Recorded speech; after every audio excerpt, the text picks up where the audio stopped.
திமுக சேலத்துல ஒரு பெரிய ஒரு மாநாடு மாதிரி ஒரு இது போட்டிருக்காங்க. அதுல வந்துட்டு இந்த சொல்வதெல்லாம் உண்மையில வரும் ஒரு டயலாக் ஒன்று வரும். தம்பி நல்ல பையன்தான், என்ன கொஞ்சம் கஞ்சா அடிப்பான் அப்படிங்கிற மாதிரி சொல்லுவாங்க. ஸோ அந்த மாதிரி பார்த்தீங்கன்னா பிரேமலதா விஜயகாந்த் அவர்கள் என்ன பண்றாங்கன்னா தேமுதிக பொதுச் செயலாளர் சொல்லி மென்ஷன் பண்ணிடுவோம், அப்பதானே தெரியும். ஏன்னா விஜயகாந்த் அவர்கள் இருக்க வரைக்கும் தேமுதிகன்ற கட்சியை தாண்டி விஜயகாந்த் முகம் இருந்துச்சு. இன்னைக்கு அப்படி ஒரு கட்சி இருக்கு, அதுக்கு பொதுச்செயலர் இருக்காங்க, அதுக்கு பிரேமலதா தான் பாத்துக்கிறாங்கன்றதே சொல்லிதான் தெரிய வேண்டியிருக்குன்ற அளவுக்கு ஆயிடுச்சு. ஸோ அவங்க வந்து நின்று பேசுறாங்க. இந்த பக்கம் பாத்தீங்கன்னா கமலஹாசன், திரு மு.க. ஸ்டாலின் ஐயா எல்லாருமே வந்து உட்கார்ந்துக்கிறாங்க.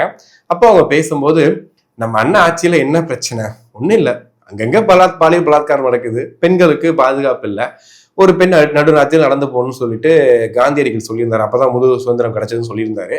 ஆனா அதெல்லாம் தாண்டி இங்க இப்பெல்லாம் நடக்குது, இதை தாண்டி ஒரு என்ன பிரச்சனை சொல்லுங்க பார்ப்போம் போது ஸ்டாலின் சாருக்கு வந்து அந்த கேமராமேன் வந்து ஜூம் வைக்காம விட்டாரு. க்ளோஸ் அப் வச்சிருந்தாருன்னா தெரிஞ்சிருக்கும், கடுப்பா இருப்பாரு உண்மையா. ஏன்னா அங்க இருந்துகிட்டே, அதாவது நம்ம இருந்த கட்சியில் இருந்து கொண்டு அந்த கட்சியை போட்டு அடிக்கிறதுலாம் எப்படி இருக்கும். ஸோ அந்த மாதிரி ஒரு தரமான சம்பவம் பண்ணாங்க. எனக்கு அதை பார்க்கும்போது என்னடா இது அவரை வச்சுக்கிட்டே சொல்லிட்டு இருக்காங்க, அவங்க கட்சிக்காரங்களே சொல்லிட்டு இருக்காங்க, ஐ மீன் கூட்டணியிலே சொல்லிட்டு இருக்காங்க.